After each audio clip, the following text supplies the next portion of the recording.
दोस्तों, आपने टाटा, महिंद्रा और हुंडई की इलेक्ट्रिक कार्स को इंडिया की सड़कों पर चलते हुए जरूर देखा होगा।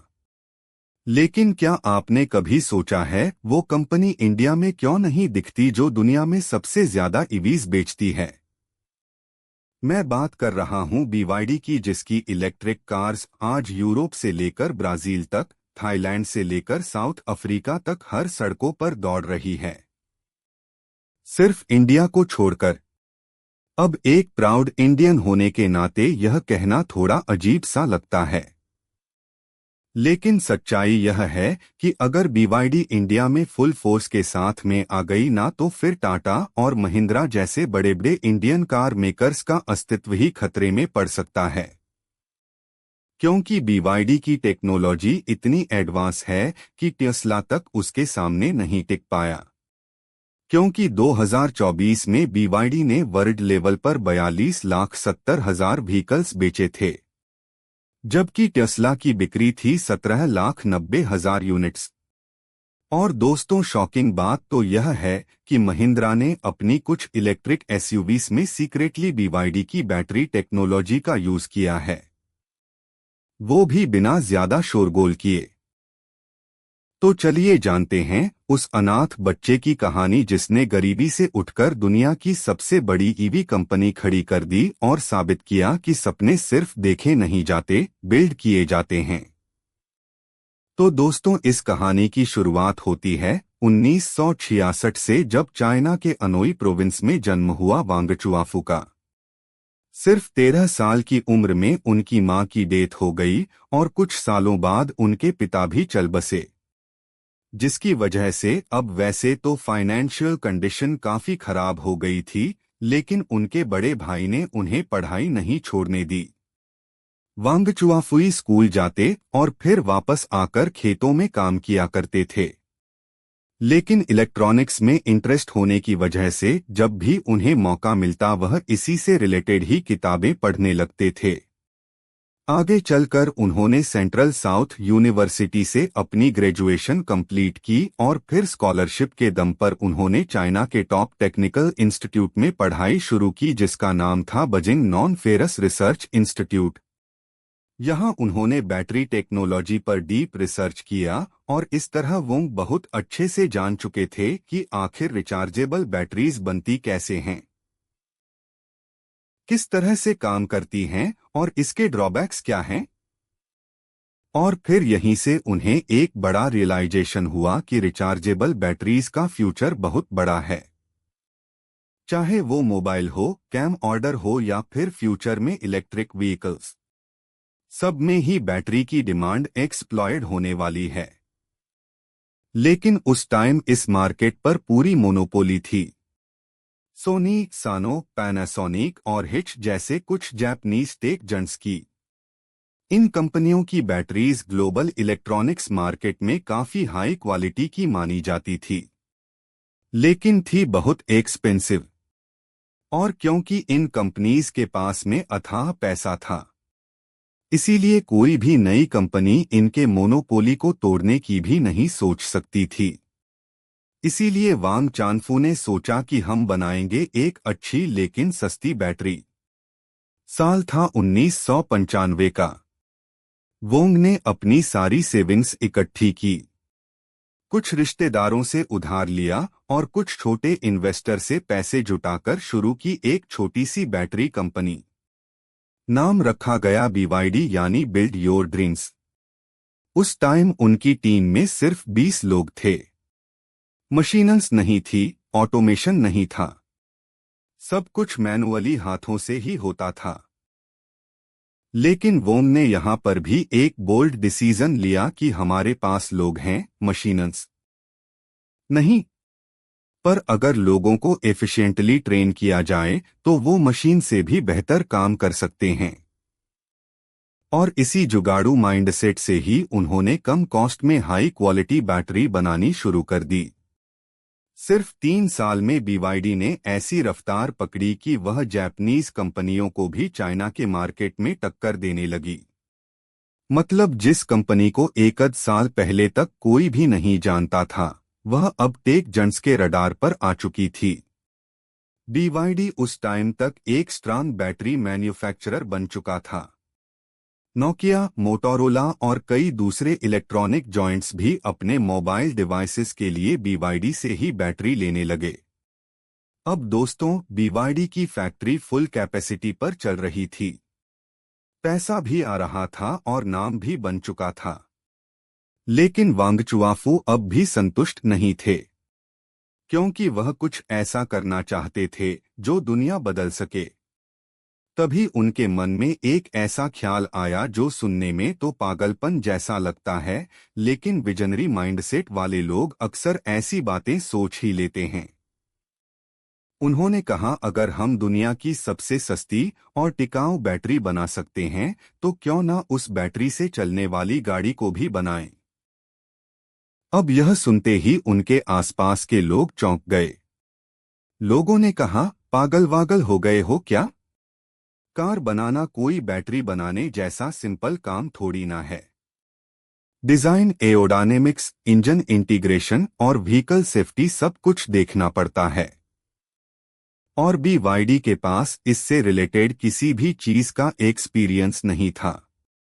लेकिन वोंग का लॉजिक सिंपल था। उन्होंने कहा, फ्यूचर में कार की सबसे महंगी पार्ट होगी बैटरी, और वो हमारे पास है। बाकी पार्ट हम सीख लेंगे, बना लेंगे भाई। और इसी सोच के साथ साल 2003 में BYD ने एक स्ट्रगलिंग और लगभग बंद हो चुकी चाइनीज कार कंपनी खरीदी, सिर्फ 30 मिलियन में। नाम था कि ऑन ऑटो। इंडस्ट्री के लोग हंसने लगे कि बैटरी बनाने वाली कंपनी अब गाड़ियां भी बनाएगी भाई। ना एक्सपीरियंस है, ना ही कोई जानकारी। यह तो पूरी तरह से बर्बाद हो जाएगी। लेकिन BYD को किसी के भी हंसी से फर्क नहीं पड़ा। वोंग ने अपनी टीम के साथ R&D स्टार्ट की।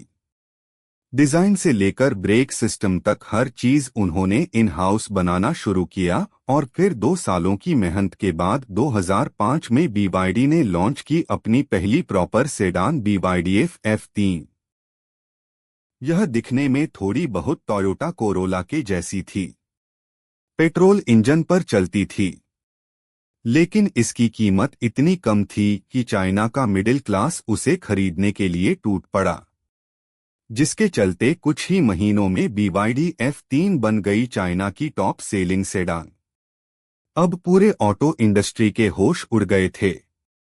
फॉक्सवैगन, होंडा और ली जैसे बड़े बड़े ब्रांड्स हैरान रह गए कि BYD को तो इस फील्ड का कोई एक्सपीरियंस था नहीं, फिर भी इनकी गाड़ियां इतनी ज्यादा कैसे बिक रही हैं। असल में वोंगच वनफो ने चाइनीज कस्टमर्स की फिलॉसफी को बहुत पहले ही समझ लिया था। वो जानते थे कि चाइना के लोगों को लग्जरी या फैंसी ब्रांडिंग नहीं चाहिए, उन्हें चाहिए वैल्यू और ड्यूरेबिलिटी। उन्होंने सेम प्राइस में लोगों को ज्यादा फीचर्स दी और ब्रांड खुद ब खुद ग्रो होता चला गया। इस तरह से एक बैटरी मेकर कंपनी बन गई थी चाइना की सबसे भरोसेमंद कार ब्रांड, वो भी सिर्फ 2 सालों के अंदर। कुछ इसी तरह से साल बीता और आ गया 2008 का टाइम। लेमन ब्रदर्स का कोलैप्स हो चुका था। अमेरिका और यूरोप की इकॉनमी डगमगाने लगी थी। हर दिन ही न्यूज आती थी कि यह कंपनी बंद हो गई। इस कंपनी से इतने लोगों को काम से निकाल दिया गया, एटसेट्रा। यह वह टाइम था जब लोगों का भरोसा बिजनेस से उठ रहा था। लेकिन ठीक उसी वक्त जब हर कोई पीछे हट रहा था, तब एक आदमी आगे बढ़ रहा था, वांग चुआफू। अब वैसे तो वोंग का नाम उस टाइम पर वर्ल्ड लेवल पर नहीं जाना जाता था, लेकिन वो चुपचाप दुनिया की पहली mass market plug-in hybrid car बना रहा था। नाम था BYD F3 एक्चुअली उस टाइम ईवीज को लोग सीरियसली नहीं लेते थे। पूरी दुनिया इलेक्ट्रिक व्हीकल्स को एक फैंसी टॉय समझती थी। टेस्ला खुद एक स्ट्रगलिंग स्टार्टअप था और लोगों को लगता था कि इलेक्ट्रिक कार सिर्फ लैब के लिए है, रोड्स के लिए नहीं। लेकिन वांग चुआफू ने उस भीड़ से अलग सोचा।